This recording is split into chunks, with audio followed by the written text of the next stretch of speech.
Hey y'all, it's Amanda and this is my Texas Zone 8 garden, and today is the beginning of 2024 and I'm excited to go over all of my gardening goals for this entire year.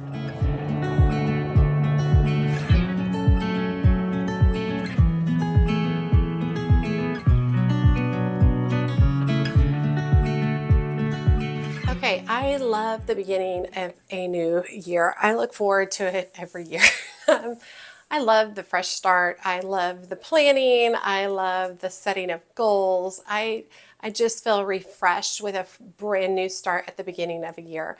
One of my favorite things to do is to do resets in different portions of my house. I love to organize. I like to clean things out, and I just love to prepare for a beautiful and wonderful year to come. And included in that is creating garden goals for myself. I've done this the last few years and I really find that it's really beneficial to me, helping me stay focused on the things I want to do, helping me plan for future projects, and also helping me plan budgets throughout the entire year. Now, when I am setting goals for myself in my garden, I do not set myself a bunch of like massive goals, tons and tons and tons of goals. I try to keep it to below 5 total goals. And within those goals, I try to give myself some things that are achievable, easily achievable. And then I try to give myself a little bit more loftier goals. And I find that this adds balance throughout all of my gardening goals throughout the year. I don't want to set myself up where the only time I can achieve these goals is after 12 months of really, really hard work. I need some achievable goals along the way to keep me motivated throughout the entire year. I think I've said throughout the entire year like 5 times now. It was fun this last year in 2023. I set my goals, and then at the end of the year, I did an overview. I went back and I graded myself on how I did, and I did pretty good. I mean, I mostly passed on all of them. But with that in mind, I went ahead and set my goals for 2024 with some of the things that I did not achieve last year and then things I do want to achieve this year, kind of a combination of the two. Okay, so let's talk about my 4 goals. Once again, I'm doing a combo of simple and more extensive goals. Some of them will just be little projects throughout the year. Some of them will be a huge project. It just really depends on what the particular goal is. My first goal is to focus on companion planting. And a lot of people are like, what's companion planting? Well, it can get really basic in that you're just mixing in vegetables, flowers, basically plants that add benefits to one another. One of the most common ones you probably heard about is planting marigolds around your vegetables because they can ward off insects, but then they also bring in beneficial pollinators as well. But basically, I wrote down a little bit about companion planting. Basically, you're planting different crops in proximity for a variety of different reasons. Weed suppression, pest control, pollination, better pollination, beneficial insects. When I say beneficial insects, I mean insects that will come and eat the bad insects, which is wonderful. To maximize space, and then to increase crop productivity and alleviate soil compaction. And so there's a wide variety of reasons why you might use companion gardening. One of the other reasons that I feel like is left out of here, and it's kind of going to sound trivial, but the other one is beauty. I think that there is a really like whimsical, beautiful appreciation for a mixture of vegetables and flowers, just different plants mixed into one another, as opposed to keeping everything really compartmentalized. And I definitely think that in my current gardening situation, I've definitely done more compartmentalizing everything. And that's what works for my brain. So leaning towards companion planting is going to be a challenge for me. Now, some of the ways that I'm going to be companion planting is I'm wanting to really mix in a lot more vine type of plants. And I'm actually wanting to create some structures over my raised beds where I want to grow up different vines such as gourds and pumpkins and squash and things along those lines, with the flowers underneath, blooming underneath. I want to mix in vegetable plants throughout some of my flowers as well, kind of giving the illusion of a little bit more of a cottage feel in the garden, but then also creating interest throughout the entire seasons. A lot of times what I do is just I plant one particular crop in a bed and that's it. and I grow it and then I let it die and then I add something else. I would love if I could set it up where one plant started and then another plant overtook and then another one finished up for the fall, so that I have constant use of the space and that I don't have any bare areas. Another aspect of companion planting that I really like is the idea of using color as companion planting. Most bees, pollinators, are attracted to blue and purple colors. So if I add things like lavenders or salvias, things along those lines that have these blue and purple colors around other plants that don't necessarily have it, like reds. Red is not necessarily a color that overly attracts pollinators. But if I were to have something like a beautiful red rose, like my Don Juan rose, and then I were to put lavender underneath it, the lavender would basically bring in more pollinators to the space, which is going to be beneficial for both of the plants. So I kind of really love that idea of mixing in color as companion planting, not just varieties of plants. Companion planting is going to be a whole study. I've gotten a couple of books. My sister just got me this one for Christmas, Companion Planting for Beginners, a complete guide to companion planting strategies for an organic, bountiful, and healthy vegetable garden. Now, so this is going to be focused on vegetables. I am growing a lot more vegetables this year, but I really am looking and mixing in vegetables and flowers. Okay, goal number 2 is hardscapes. What I mean by hardscapes is areas that are made out of hard materials such as brick or stone or even mulch, basically areas that don't necessarily have vegetation. And what I'm really wanting to do is I've got some areas where I've got some drainage problems in my backyard. And I would really like to look into pulling back the turf or the grass and installing areas where I can alleviate that water, that pooling water. So basically I would have to pull back the turf. I would have to build up some of the earth to create slopes to drain the water away from those particular areas. And then I would cover them with a variety of things. I'm not really sure what those variety of things are going to be yet, whether it's going to be like recycled, repurposed brick, whether it's going to be stone and gravel or mulch, something along those lines. And in those hardscape areas, I'm really wanting to focus a lot more container planting in those areas. Right now, I definitely have some containers tucked in throughout my backyard, and they're just on the turf, on the grass. And it's just not really great for their drainage situations, for the actual container drainage, but it's also not good for the turf there. I'm wanting to have less grass in my backyard for a couple of reasons, in that I don't love caring for grass. It's not something that I enjoy. And then secondly, I just want more room for gardening. That's literally, I just want more room for gardening, and I got to alleviate some of those grassed areas in order to create more areas for gardening. In addition, kind of tied in with the hardscapes, is I'm wanting to create some additional structures in the space. Basically, I talked a little bit when I was talking about the goal number 1. I'm wanting to build some trellis, some tall trellis that go up and over the raised beds in the backyard. And I'm wanting to grow vines up those. And a couple of things with those vines will lend some shade during the hottest times of the year. And that's when I would be growing things that love the heat, like loofah. Loofah is one of the ones I'm wanting to grow.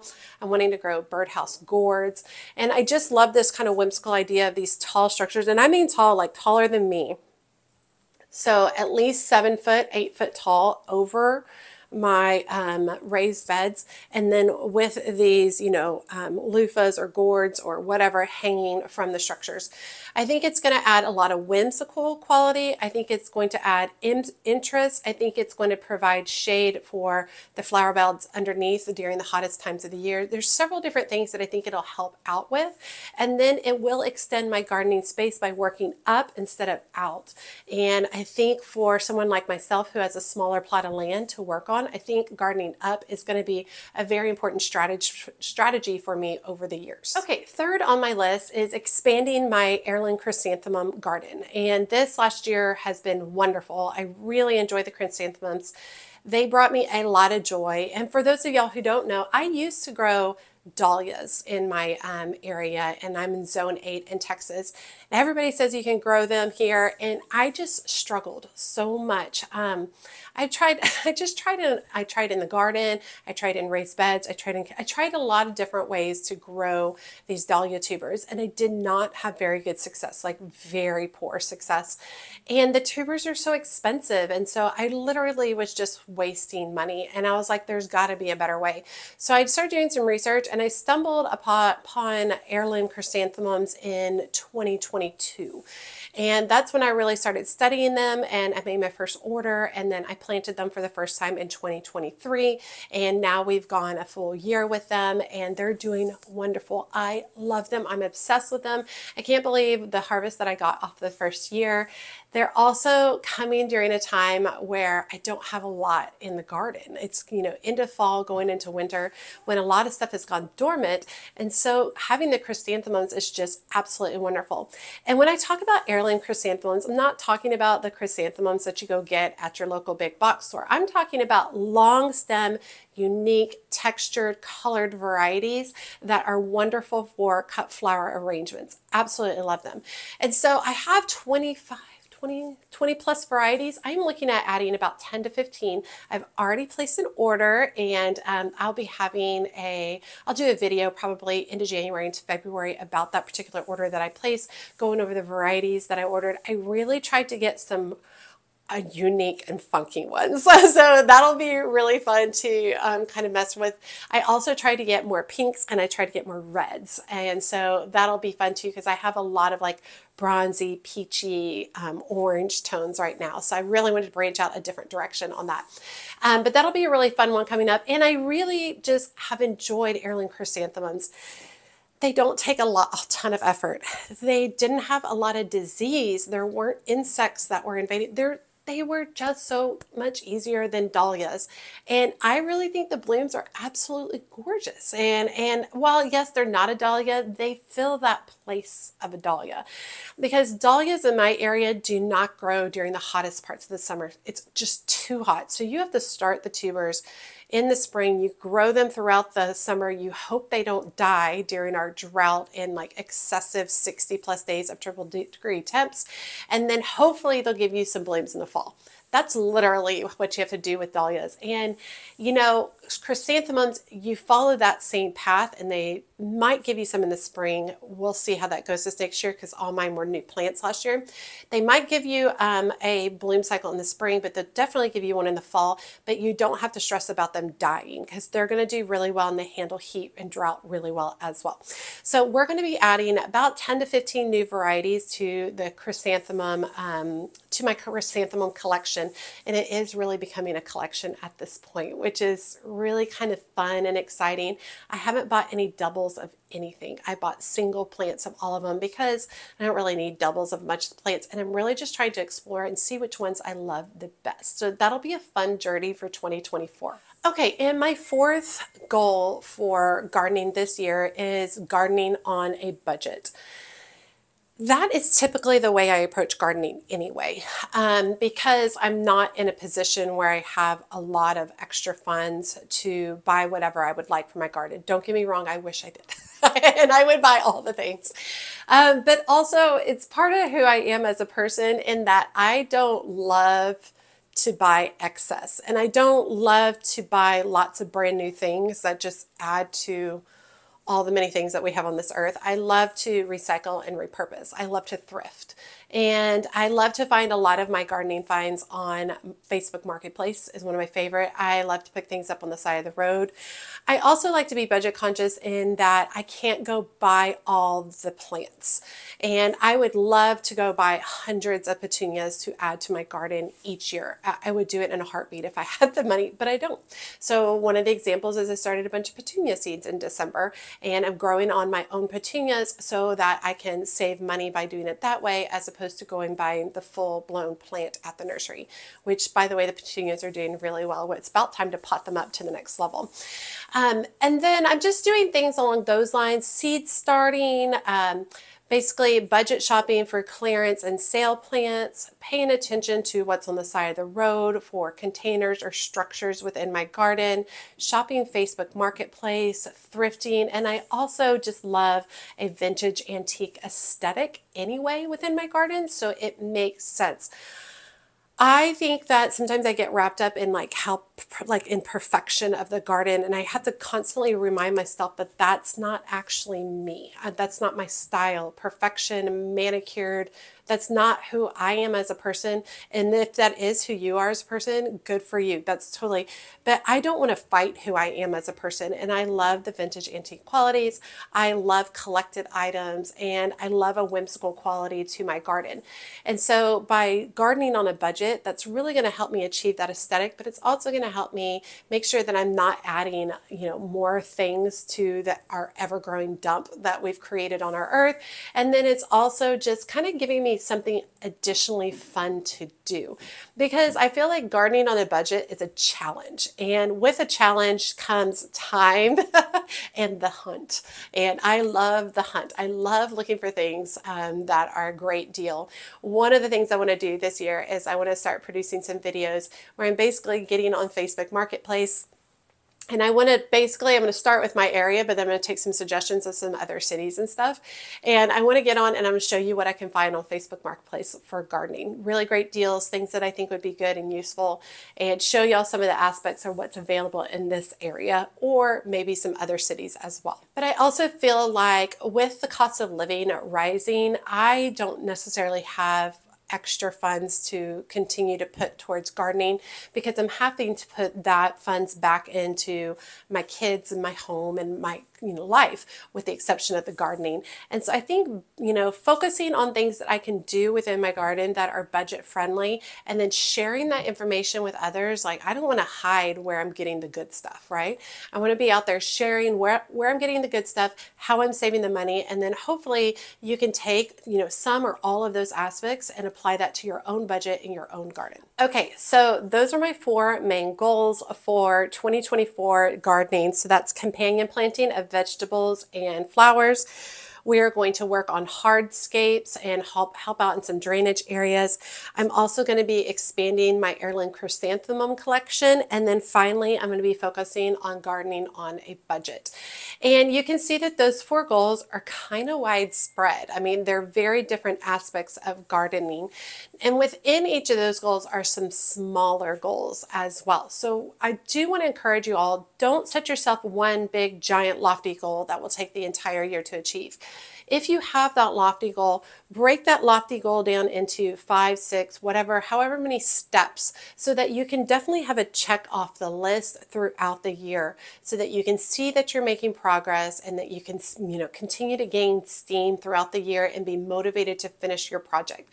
I definitely, with my shade garden, I spent so much time at the beginning planning.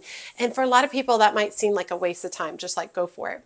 But I was gardening on a budget as well. I wanted to see if I could reuse and recycle materials.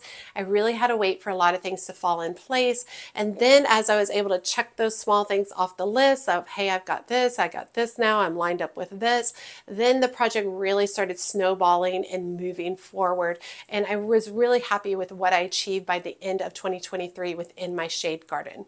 Now the shade garden's not done. We still have stuff to do on that. But I think that that's going to be an ongoing project for years to come. All right, you all, I hope you have set yourselves some goals for gardening in 2024. If you have not, there's still plenty of time. Take a little time, jot down some ideas and thoughts, pull some pictures that you love, get some screenshot of your favorite YouTube gardeners, really kind of compile a collection of thoughts and ideas, and then go through and pick a few of them that work really well as a goal for yourself. Once again, you want to make sure that some of those goals are easily achievable, throughout the year. And then if you have the loftier goals, make sure you break it down into smaller goals so that you can feel the progress throughout the year. All right, I hope you liked my goals. If you have any other suggestions on some things that I should be doing throughout my garden this year, be sure to drop a comment below. But what I would really like to hear is your goals. So if you have a goal for your garden, drop it down below and share it with all of us. I'd love to hear what's going on. I'd love to hear your thoughts and love to hear what your inspiration and direction is for 2024 gardening. All right, y'all, and I say this at the end of every video, but I really want to highly encourage you to make sure you hit that subscribe button, because that makes a big difference in my channel and the information from my channel getting to you. Also, make sure you hit that little bell beside the subscribe button, and that basically when I upload a video, it's going to send you a notification saying, hey, Amanda uploaded a video. Do you want to watch it? Do you want to save it? Do you want to watch it later? Make sure that you're doing those things, and then also check me out on social media. I am on Facebook, Instagram, and TikTok. I'm on all those platforms. I enjoy all of them in different ways. They're not all the same content all of the time. I kind of bounce around and do different things, and I really, really enjoy that. All right, you all, as always, she's a mad gardener or decorator or anything else that she wants to be. Thanks, y'all.